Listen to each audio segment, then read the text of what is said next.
are hard, especially in cold weather. Like if you watched any of the playoffs, you saw a lot of passes that would normally be caught. People dropped them because footballs are hard. Right. And but if the football's deflated a little bit, it's easier to grab the football both by the quarterback and the receiver. And the Patriots under Belichick were kind of caught with some underinflated footballs. Oh, wow. Um, so and okay, and there's also the thought that if he didn't have Tom Brady, who won 7 Super Bowls, 6 with the Patriots, that maybe he wouldn't have won so many Super Bowls. So anyway, that's he'll get in next year. This was just kind of a First, put him on first notice go that around. he's yeah. First go around and everything along those lines. Check the news. I think that I did not hit the button of go live, so I got to hit that little intro real quickly and once again. But then we'll talk about what's going on in the world. So let's just do this really quick.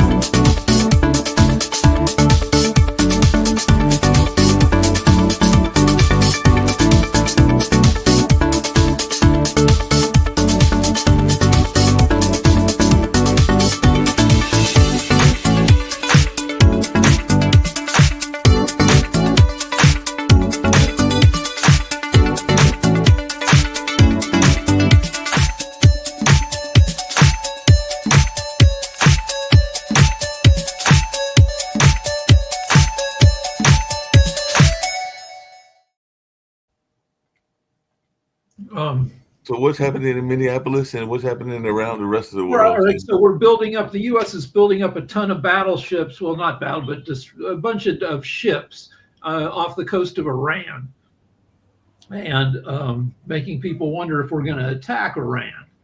Um, what else? Freaking in slightly trivial news, there's been video leaked of Erica Kirk being way too happy 5 days after the assassination, murder of her husband, Hmm. talking about all the great stuff that's happening, and people think that's creepy. She rubs people the wrong way a little bit. She comes out of the beauty pageant world and is a little bit too like some she people didn't want to talk about this, and anyway, let's move on from her. No, um I know here in North Carolina and throughout the East Coast, everybody is waiting for Saturday and Sunday because apparently we're about to have snow apocalypse and everything like that. Because I think we're supposed to get 6 inches, and they're saying that other places might get 10 inches or more, like around New York and places like that. So there's supposed to be a bunch of snow coming throughout the East Coast and the no, both Northeast and Southeast, and I think even some of the southern states that aren't part of the Southeast, like Mississippi and stuff like that. So there's definitely supposed to be a whole lot of snow geared to hit us and everything like that. So I'm keeping my eyes on the snow and everything like that. So, Dr. Sharif, do y'all get a lot of snow in Bangladesh, or is this the summer months? Bangladesh winter this time is completely different because of climate change. We believe Trump do not believe these things. We do not have winter like USA. What we are seeing from Bangladesh, that you have ice and uh, temperatures is go very down. Hmm. Uh, yeah, and I said that our weather more like California. If you just want to compare. even northern Bangladesh, because you guys go up and almost touch Nepal. Yeah, yeah, yeah. But still, it's not so cold what we are observing in Europe and in North America and in Russia, even in China and other places. Our weather is not like that. Just, but beside that, I want to share some good news with all of you, because this winter has heavily impact, or this our climate things is heavily impacted by this glacier melting. So Mhm. glacier melting basically happening in these Himalayas issues. The Stanford University, NASA, and many famous scientists from South Asia, including my institutions, and from North America, we are working together. So uh, we have our conference this coming 31st of January. So we already shared these things in the network, and you can find many famous scientists there go with their solutions and explanations how we can work together. That is the things, this Himalaya, Ganga, Bay of Bengals, how we can make a proper collaborations and partnerships in between this economy, and we can move forward. That is the one of the impactful initiative, I believe, that will save a lot of human lives in South Asia. So definitely Port TV is our partner. I want to invite you all. I think I already sent you invitation in our economy, and this Paris with innovative academic research publishers. We go for a lot of scientific paper publications in healthcare, in educations, and in definitely climate initiatives and economics. We already publishing around 10 papers, and this coming 30 and 31st, many famous scientists and corporations from around the world, they will join to go for scientific papers, publications, as well as go for scientific innovations and take some actions. Hopefully through this dialogue, Port TV will get more views, more visibilities, and more partnership and collaborations from South Asia and Asia Pacific. Yeah, we're looking forward to that. By the way, this is for everybody that's paying attention. It looks like Trump borders are. Tom Homan is saying that ICE in Minneapolis will focus on targeted individuals. So I guess that they're saying that they're maybe going to go for the bad hombres now and everything like that. And they've ended their enhanced operations in Maine, according to Susan Collins. So that's something that I did see. That's all right. All that's good. So, I mean, there continues to be blowback from ICE being dicks, along with Border Patrol being dicks in Minneapolis. Yeah. Some Republicans are now saying that Kristi Noem and Stephen Miller have to go. But as long as they have Trump's confidence, and Trump says Kristi Noem is doing a good job, even though she isn't, he won't get rid of her. Well, isn't there like a shift now, because the Trump borders are Homan is the one that says that ICE will focus on targeted operations. There is a shift. Trump is trying to cover his ass, but Trump is caught between MAGA, which wants Trump to continue to be mean to immigrants, and the rest of the country who wants people to be treated decently. So we more than 73% of the people picked up by ICE have no criminal charges, no criminal record. Only 5.2% of the people picked up by ICE have violent criminal records. So one person in 19 is your bad hombre. So which is a bad rate. In this whole deal, I was reading, I don't know if this is confirmed, they only picked up they've been terrorizing Minneapolis for weeks now. They've only picked up 23 Somalis, and Somalis were the boogeymen that we're supposed to be scared of.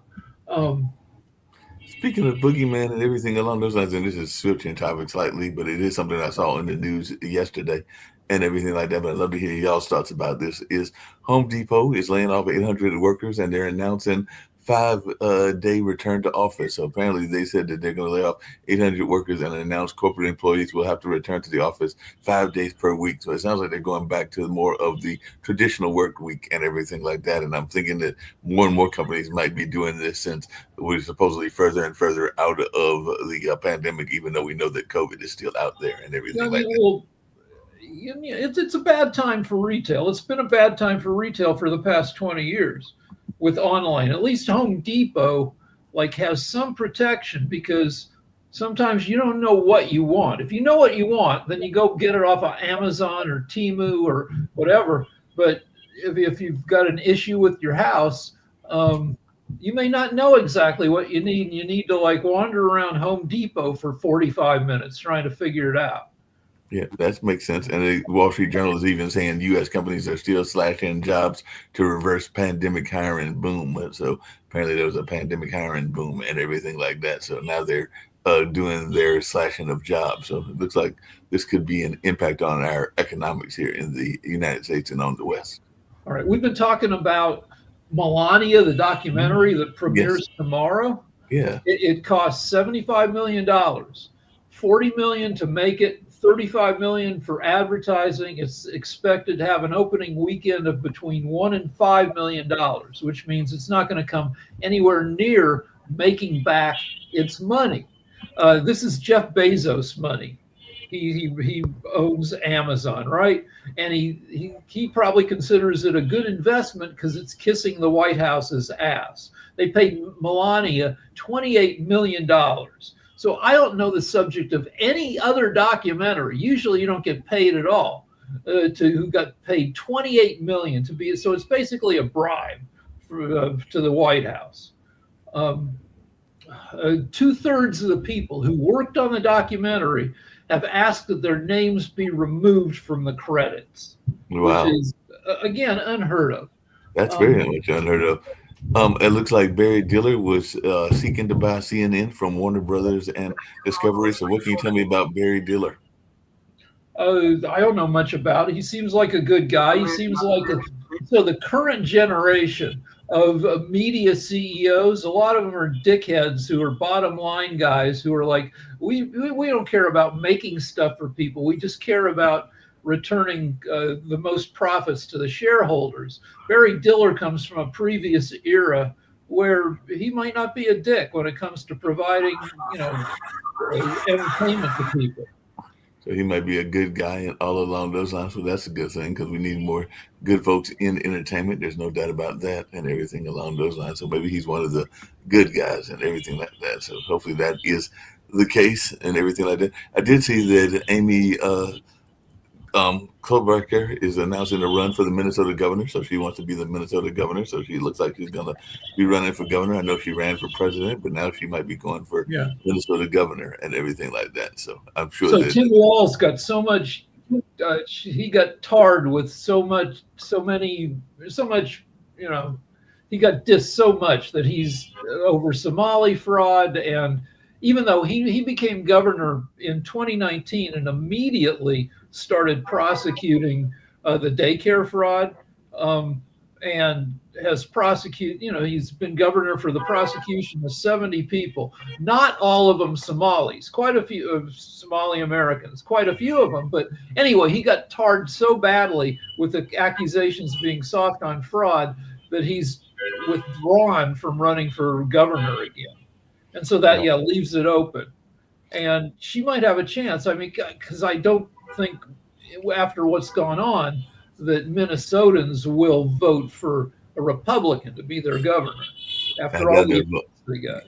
I doubt they're voting for a Republican. I'm seeing this in the sports section, so I'm guessing maybe she's the owner of one of the teams that is in the Super Bowl. But Muffet McGraw is calling Trump a fascist and says he should be removed from the White House. But it's in the USA Today Sport, so I'm guessing maybe she's one of the owners of either the Seattle Seahawks or the New England Patriots. But yeah, she's saying that he should be removed from the White House. And with a name like Muffet McGraw, she has to be a rich white lady. Who's named Muffet?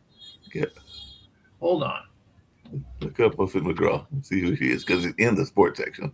Because I'm looking in different sections, and I saw it in the. Oh no, she is. She has very little to do with the Super Bowl, in that she is a basketball coach. Okay. She was coach at Notre Dame, women's basketball coach for 33 years, from '87 to 2020. Oh wow. So.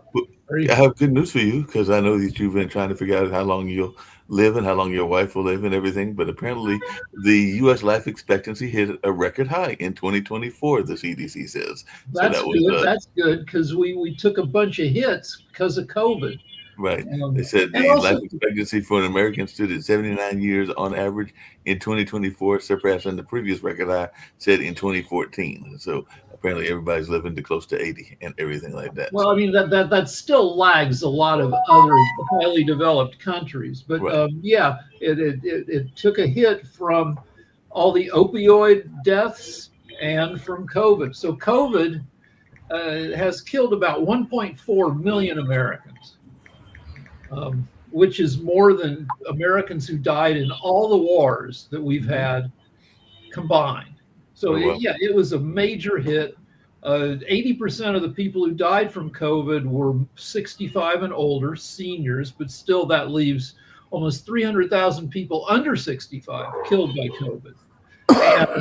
And the average COVID death denied the person who died an extra decade of life. If you look at the actuarial statistics, people, there are a lot of people who like to deny that COVID was a serious thing. But it was freaking serious. And the deniers will say, yeah, it killed a bunch of people who would have died anyway. And that's not true. Statistically, did COVID cut off the last 10 years of your life? Yep, that's what it looks like it did and everything. It looks like China executed 11 members of a gang who ran a $1 billion criminal operation. And it looks like South Africa Reserve Bank is keeping their key rate unchanged and along those lines. So I guess some parts of the world also pay attention to other stock exchanges, not just the U.S. stock exchange and everything like that. But I did see an interesting story for you, Rick. Apparently, Minneapolis firearm instructors are seeing a surge in business because a lot of people are worried about ICE. They're worried about wanting to protect their own selves and everything along those lines. So it could be the wild, wild west in Minneapolis in the very near future since firearm instructors. Maybe not the wild, wild west. Because remember, the guy killed, Alex Preddy, had a gun. Never pulled it, never took it out of his holster. And, when you think about, we have friends, and I bet you do too, up in Minnesota. People are nice up there. They're reasonable people. Yeah. Though there is new footage of Alex Preddy, the guy murdered by Border Patrol.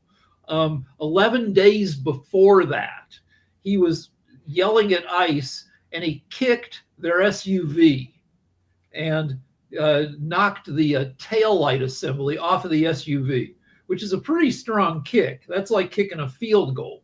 And then they got out and they yelled at him, but they did not arrest him. But it makes conservatives say, see, he wasn't such a nice guy. He was an out of control protester. And then it makes the liberals like myself say, well, you don't deserve the death penalty for kicking an SUV. And it also makes you wonder, obviously he'd been out there a lot yelling at these guys, and maybe they probably knew him, didn't like him, and that maybe contributed to their behavior when they murdered him. When you look at murder charges, you have to look at, motive, opportunity. Like, this maybe contributes to the motive side, that they already didn't like him because he'd been yelling at him for the past couple of weeks. Yeah, that makes a lot of sense. Hey, Dr. Sharif, I know you're into social media and what the youth are doing and all along those lines. So I was just wondering your thoughts around TikTok and the use of TikTok and all in that space, because I know that a lot of people are very much into that. I was actually just talking to a friend of mine, and they're looking at the sales side of TikTok, because apparently TikTok is used for a lot of people to sell their services and everything like that. So are a lot of your students using TikTok, and are they using it to sell services? Well, I don't see Dr. Sharif. Right? Oh, I thought he was still here, but no, he must have. So I've got one more story. So Melania, Jeff Bezos spent $75 million on this movie. He's only going to make, he'd be lucky to make $10 million back. Wow. And so he's taken, but at the same time, he also owns the Washington Post newspaper. Okay. And they are not sending reporters to the Winter Olympics. They were supposed to send like 14 reporters, but because the paper's not making money, they have to cut back, and people at the Washington Post not going to the Olympics, also begging for their jobs, begging to keep their jobs. So Bezos can afford to lose more than $60 million on this frickin' movie, but he can't afford to keep people working on his paper. Yeah, it looks like that's definitely the case. Oh, wow. Apparently, party on aisle 6. Grocery stores are going viral for a late night Filipinos party. So it looks like some people were deciding that they were going to use the grocery store as a party central and everything like that. So that's a reason to go viral. Maybe we got to have you do a party on one of these shows, and we'll just have you invite some of your friends over, and we'll have the Rick Rosner party, and that'll be something. I mean, we've done. Sometimes we're a party. Sometimes, very occasionally, we've had dancing. Yeah. So, Yes. I mean, we should probably do an episode where we just get drunk. Just That's get drunk always- and get drunk and discuss the news, because then the news might be really interesting and everything like that. Because folks might be like, they don't know what they're talking about, and they're talking about it in a drunk state and everything like that. So Yeah. definitely that could be an interesting news story and everything like that. It looks like Pawn Stars host Rick Harrison married his wife Angie in a Mexico family wedding. It looks like she's a younger woman, so that might be good for him and all along those lines. So definitely we'll see what goes in that space. And it looks like, on a lighter note, Besson is teaching a big announcement as Trump accounts are reaching a certain amount. So maybe we're all going to get a check or something like that. So we'll see whether Trump is going to give these checks that they've been teasing about for a while and everything like that. Okay. You know about the Florida man, right?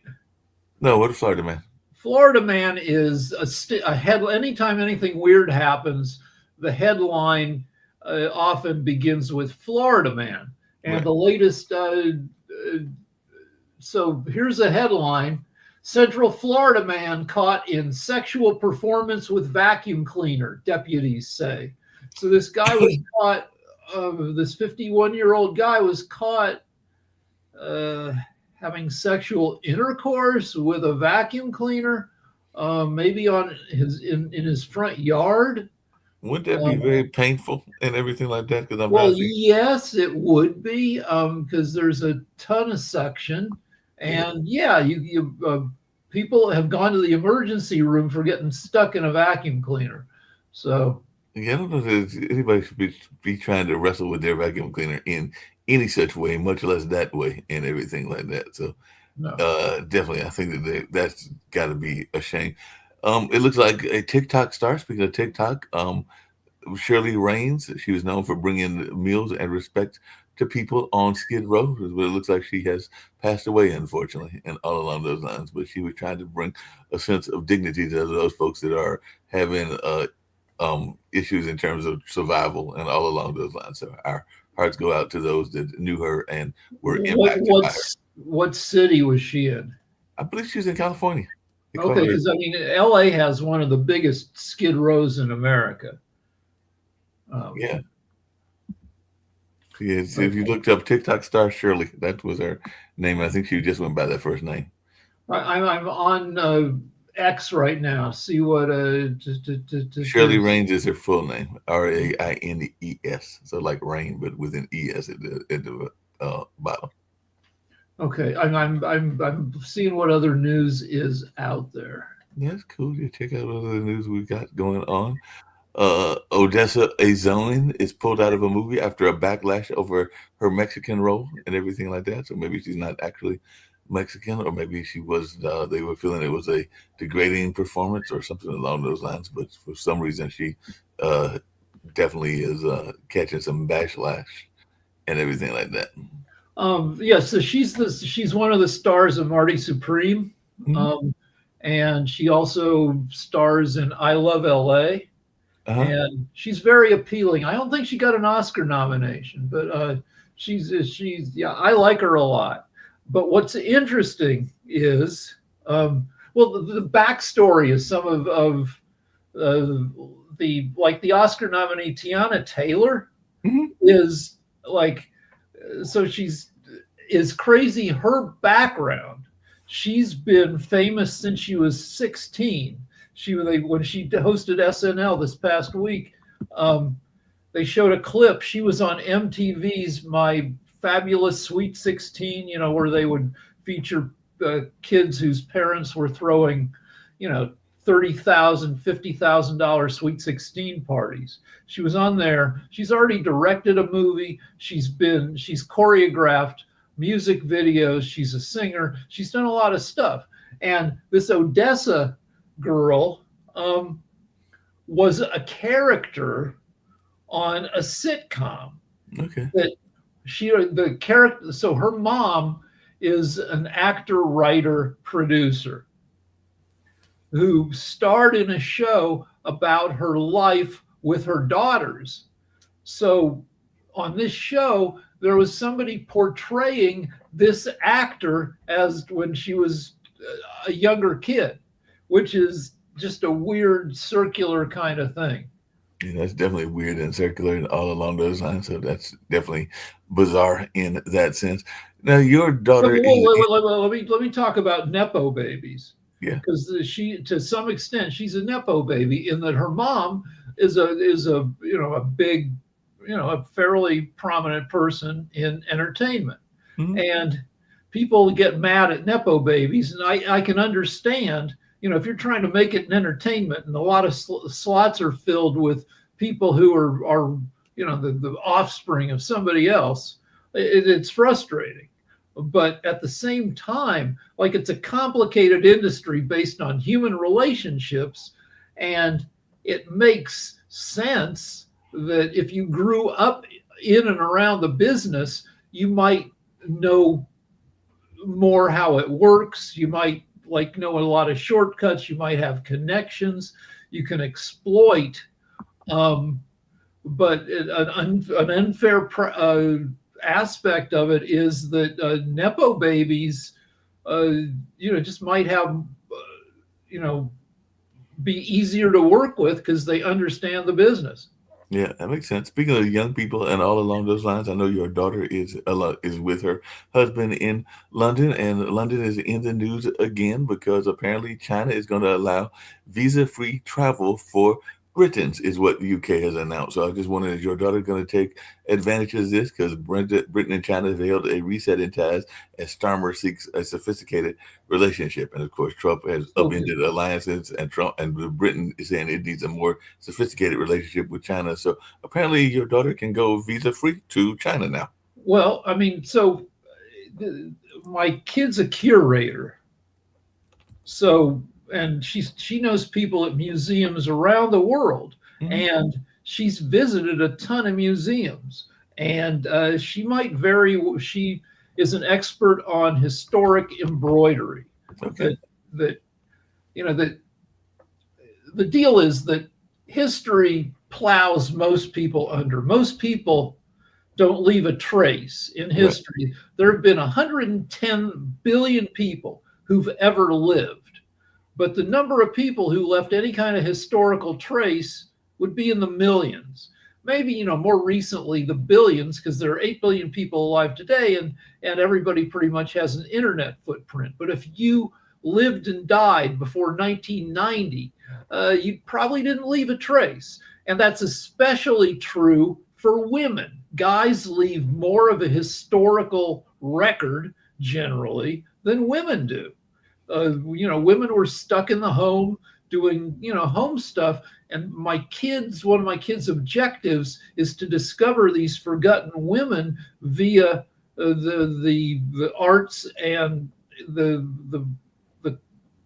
skills they practiced, including embroidery. So my kid is always, searching out embroidery that survived for hundreds of years. And she will go, she grew up in LA, so she'll come out to LACMA, our Museum of Art, and she'll look at stuff there, and she'll go to Amsterdam to look at the Rijksmuseum, and she'll go all over the place. So she might very well end up in China at some point looking at their ancient embroidery. Well, she might have been fortunate enough to have gone to Nasher, which is one of our museums here in the area. It's at Duke's campus, and it definitely has had some embroidery shows as well as some quilt shows in the past and everything. And I must be fortunate by your standards and everything along those lines, because I know that at least 4 of the people in my family have made at least somewhat of an imprint. Because like I said before, my grandmother created the first African-American library in our state capital, and all along those lines, my grandfather was the biology department at Central is named after him, and he discovered some sort of germ or some sort of something to do with biology that gave him some notoriety of some sort or another, which is why they named the biology building after him. And I'd have to ask my dad exactly what he found. And then mom ran for Secretary of State and was definitely a major person in the nonprofit world, and dad is a well-known artist. So I know that at least those 4 people have an imprint, and I guess through Pod TV, I probably got somewhat of an, and Hey, I probably got somewhat of an imprint. So I must be fortunate that my family has got a little bit better track record than some other families. Well, we have some famous names in my family, but it's because we have the same name as other people who are actually famous. Gotcha, that makes sense. There's an actor named Marcus Rosner who's pretty prominent. And that was my grandpa's name, but not the same guy. My grandpa, not prominent, owned a kids store, kids clothing store, shoe store. And then we thought that his dad was famous for having being the owner manager of a early professional baseball team in Bushwick, Brooklyn. Oh, cool. And that would have been Max Rosner.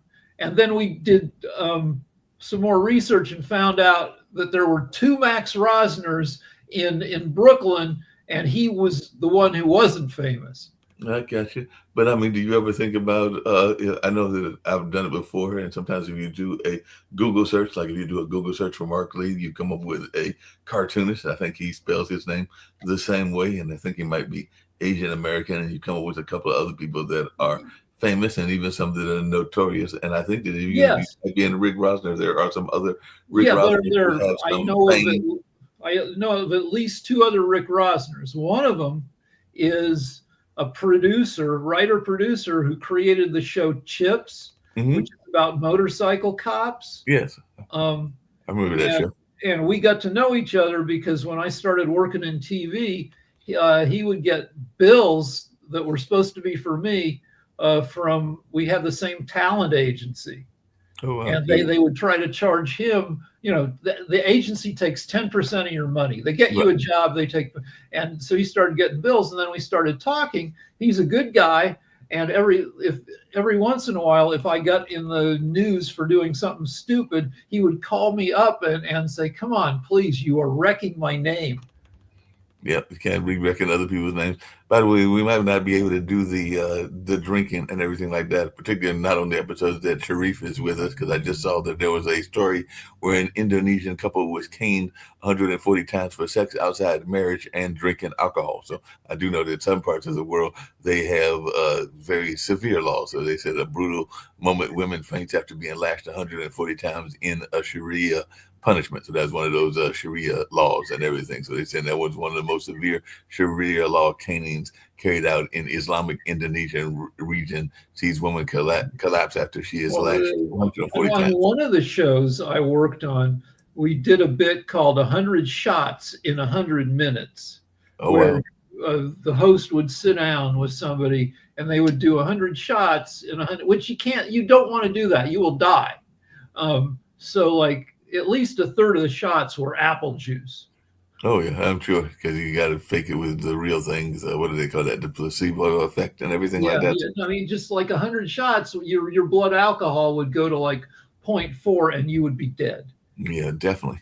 Speaking of dead, there was some sad news, and this came out of South America. A small plane crashes in a rural area of Colombia, killing 15 people, including a congressman. So apparently that just happened yesterday and everything like that. So no survivors were found on that crash that was with 15 people on board, including a lawmaker. And the EU is sanctioning 15 Iranian officials, including a top Revolutionary Guard leaders and everything like that. So the EU is going after Iran. I know you had mentioned earlier that they are going after Iran with our government, and the U.S. is to prosecute the captain of a seized oil tanker. So U.S. removes tanker captain from U.K. waters as crew is set to leave Scotland. So the captain. All right, here's some good medical news out of Germany. They, pancreatic cancer is one of the worst cancers. Yes. Because, if you have skin cancer, it's right on the outside of you, and they often you see it and you can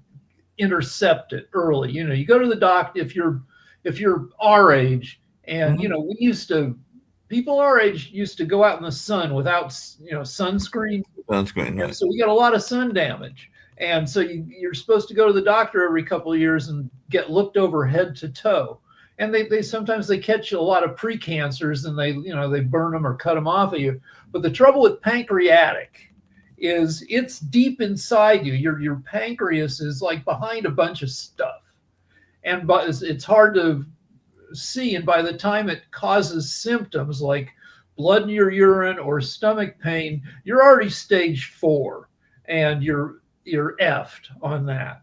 So I mean, pancreatic cancer is no worse than other cancers if they catch it early, but they never catch it early because it's so deep. Your pancreas is so deep within you. So usually, people with pancreatic cancer only live for like 18 months from the time that they discover the cancer. But researchers in Germany have cured pancreatic cancer in mice using a combination of 3 well-tolerated drugs. Because another problem with cancers like pancreatic is they put you on chemo. That means that the last years of your life are miserable because chemo effed you up. But these drugs seem to be well tolerated. They don't F you up so bad. So people are excited and are looking forward to human trials. Yeah, human trials will be interesting. But one more thing, if you're of our age and your insurance will cover it, now Dr. Patmos, who has the medical show on on Pod TV, they'll say, don't do this. It's a waste of medical resources. But if you don't, to get looked at for no reason. But I would say, no, get looked at if you can. I got looked at for basically no reason. And they found a little baby tumor in my kidney and caught it before it could really F me up. Yeah, that makes sense. Speaking of celebrity news, it looks like Nicki Minaj is calling herself Trump's #1 fan and showed off her gold card visa. So she says she's probably Trump's #1 fan. And apparently there was a hand-holding moment that's gone viral at a Treasury event. Okay, so Nicki Minaj surprised everybody, not an American citizen. But she got this visa that normally you have to buy it for $1 million, which right. It's one of these deals like get into America immediately, become but she got it for free for being famous and making friends with Trump. But people are saying that why is she doing this all of a sudden? Well, she's married to a guy who I think is in prison for pedophilia, for sexual abuse of a kid, and I think her brother also in trouble for pedophilia. And people are wondering if that maybe she was making nice with Trump to get her husband and brother off the hook. It could be because he definitely has pardoned some people, so maybe that's what she's going for. Apparently, Denmark is lauding some constructive talks with U.S. over Greenland. They're saying now we are back on track. So that was reported earlier today. So the Greenland minister says Trump push to acquire bases as sovereign U.S. territory is a red line, but apparently there's some positive talks that they might be back on track. So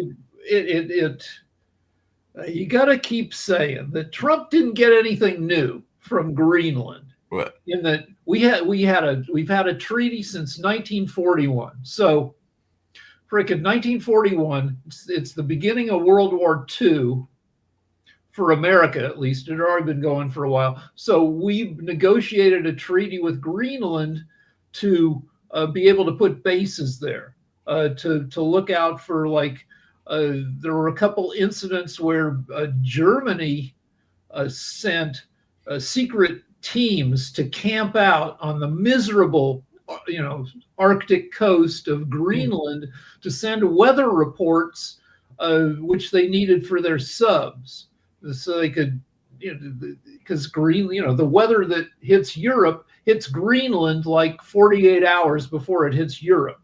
Yeah, so, definitely hit them first. And so a couple teams of weather people from Germany were caught on the island. By the end of World War II, the U.S. had 17 military bases on Greenland, which was allowed by the 1941 treaty. In 1951, they did a new treaty again, which allows the U.S. to militarily pretty much do anything we want.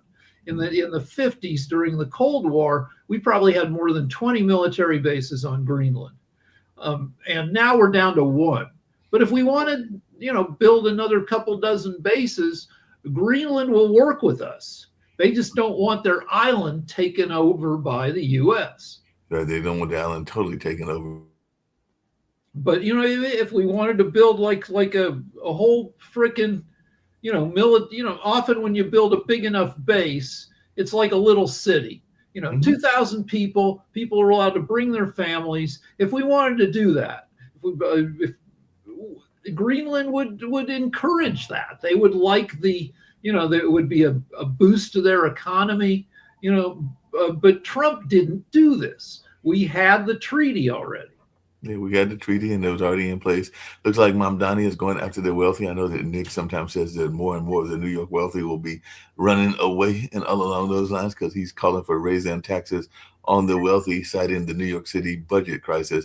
And he faults Adams for the $12 billion budget gap and is renewing calls for a tax hike, particularly those on the wealthy. So he's definitely ratcheting up the tax the rich rhetoric as Hochul is launching her re-election run. So it'll be interesting to see what goes on in New York, whether they continue to go after some of these wealthy individuals and whether they increase their taxes. Okay, so New York is said to have one of the highest local tax rates. I don't know about most, but a lot of cities don't charge any city tax at all. But I just looked it up, and New York City has a personal income tax on residents ranging from 3 to 3.8%, depending on income. So that's pretty steep for a city to be charging you on top of state and federal taxes. And New York also has a 9% sales tax. So yeah, it's pricey tax-wise to live in New York City. Oh, it's definitely pricey. What do you think about protest songs and everything? Because this person, I was not expecting to write a protest song, even though I think he's written some others as well. But apparently, Bruce Springsteen has released a protest song called "Streets of Minneapolis," a song protesting ICE, and he's slamming King Trump and federal thugs in a new Minneapolis protest song. My wife played it for me yesterday. It made her cry, and because he's always been. Springsteen, Born in the USA is to some extent a protest song. People use it as a patriotic song because it's the name of it is Born in the USA, but it's really a critique of America and the Vietnam War. So yeah, he's got a long history of writing about regular people and being pissed on behalf of people. And he got pissed and he wrote this song. Yep. Speaking of being people pissed, apparently there's a new series that is tackling sexual taboos and everything like that. So some people, including those at the BBC, are saying, why can't women have experience? So there's a new Bridgerton series that's tackling sex taboo, and the newest star, Yaren Ha, fantasies and everything like that. But apparently it's a Cinderella story. And this is Bridgerton, and it's predictable. 4th season is what the Washington Post is saying. But one of Netflix's biggest shows is collapsing under its own weight. So maybe it's came out at one time having a lot of hoopla, and now maybe the hoopla is dying and everything like that. I don't know. The show that has all the momentum around sex is Heated Rivalry, which is about a couple hockey players who fall in love with each other and apparently do a lot of banging. I haven't seen the show. I've just seen clips, but apparently it gets there's some steamy boy on boy action. Gotcha. Oh, I want to correct myself on Shirley Raines. She's the Beauty to the Streets founder, and she was actually one state over from you. She was in Nevada, and she died at 58, but that's where she was at. But she was a homeless advocate on Skid Row and everything like that. And we know that they've got a major homeless.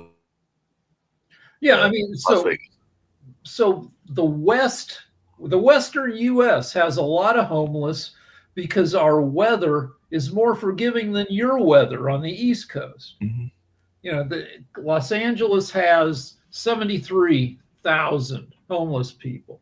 San Francisco has tens of thousands of homeless. So all in all, California has about 100,000. homeless people. Because if you're going to be homeless, it's much better to be homeless in LA than it is in Cleveland, where you don't have to, you wouldn't want to be homeless in Cleveland right now. Now, you won't be homeless in Cleveland, not with the kind of weather that they're having and everything like that. I did see some very sad news in the world of entertainment. Apparently, Ray J is saying that he only has a short time left to live after hospitalization. He said his heart is only beating like at 25%, and he says he's in his last days due to deteriorating heart health, and he's basically saying that he effed up and everything like that, and 2027 is definitely a wrap for So, Ray J, who's only 45 years old?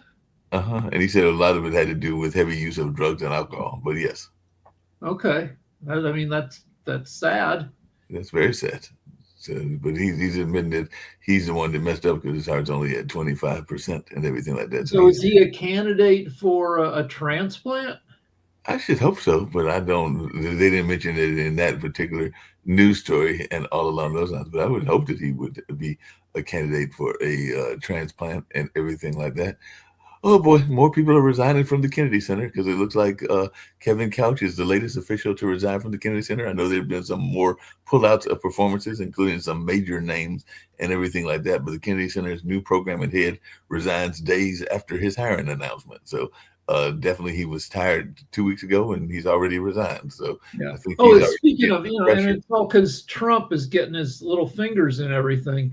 And speaking of that, Trump sent the FBI to Georgia to look at the 2020 election again. Trump refuses to believe that he lost the 2020 election.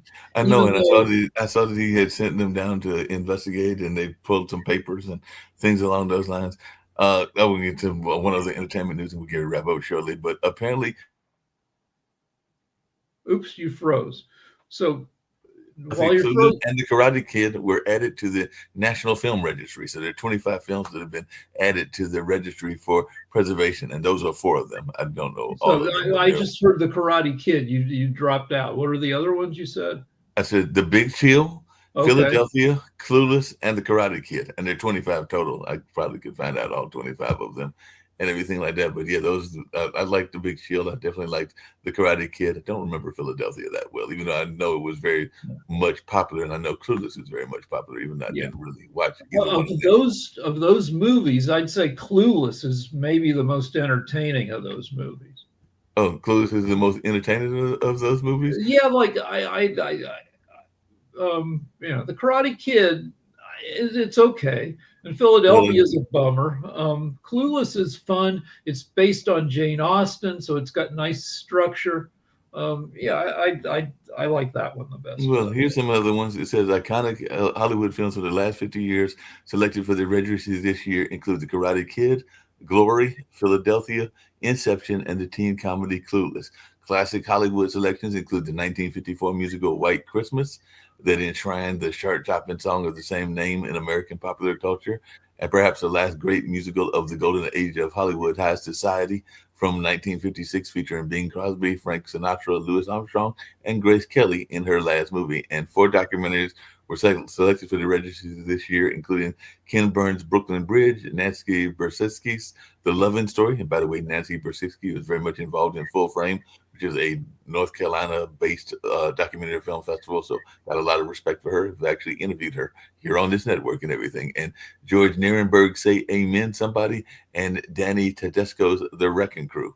So that's just some of the other ones that they said. The ones you mentioned, the one I'd want to see might be the Brooklyn Bridge. The story of the Brooklyn Bridge is crazy because it tended to disable its creators because they had to dig these caissons deep into the riverbed. Mm-hmm. And you go down that deep and you get the bends, which is where the pressure of the water drives nitrogen out of your or into your blood anyway. You try coming up too soon from that deep and it wrecks you. And the Roebling, the guy who designed the bridge, he was wrecked by doing the diving that he needed to do to supervise the construction. And I think his wife took over and his kid. Well, here's the full list: The Tramp and the Dog, which was 1896 for this year; The Oath of the Sword, which is 1914; The Maid of Macmillan, 1916; The Lady, 1926. I'm sorry, 1925. Sparrows, 1926. I've not heard of some of these films. 10 Nights in a Barroom, 1926. White Christmas, which I mentioned. High Society, which I mentioned. Brooklyn Bridge, Say Him In Somebody. The Thing was 1982, and I think that became a TV series. The Thing. Glory, which I mentioned. Before Sunrise, 1995. Clueless, The Truman Show, 1998. Frida from 2002. I think that was about the artist and everything. The Hours from 2002. The Incredibles from 2004. The Wrecking Crew from 2008. Inception from 2010. The Is Love and the Story Wrecking from Crew of 2011. music? And the last one was The Grand Budapest Hotel, which was released in 2014. So I don't know what the Wrecking Crew is. There's a new movie called The Wrecking Crew with Dave Bautista, Jason Momoa. Well, they give a little bit of a description. I'm going down to the Wrecking Crew to see if I can find out what the Wrecking Crew is about this version, because I got to go down and see what it is. And if there's any other ones that you don't know, let me know that one too, because I'll go That's down all and see what they're about. Frida, I was right. Frida is about the artist and everything like that. And the Wrecking Crew is a documentary that showcases a group of Los Angeles studio musicians who played on many hit songs and albums of the 1960s and early 70s, including California Dreamin', The Beat Goes On, You've Lost That Lovin' Feeling, and These Boots Are Made for Walking. Through interviews, music footage, and his own narration, director Danny Tedesco reveals how the Wrecking Crew members, including his father, guitarist Tommy Tedesco, were the unsung heroes of some of America's most famous songs. And so production for the film began in 1966, and the film was completed in 2008. Due to the high cost of song licenses, the official release was delayed until 2015, when a successful Kickstarter campaign raised over $300,000 to pay for the music rights. So it took them a while to get the money because of all that music that's in the film. All right, I've got one story before we wrap up. Yeah. I got a traffic ticket from a session musician. Oh, wow. The deal, I did something really stupid in traffic, and there was a motorcycle cop right there. And he's like, and he ticketed me, and I deserved the ticket. But when you get a ticket in LA or anywhere, you can fight it.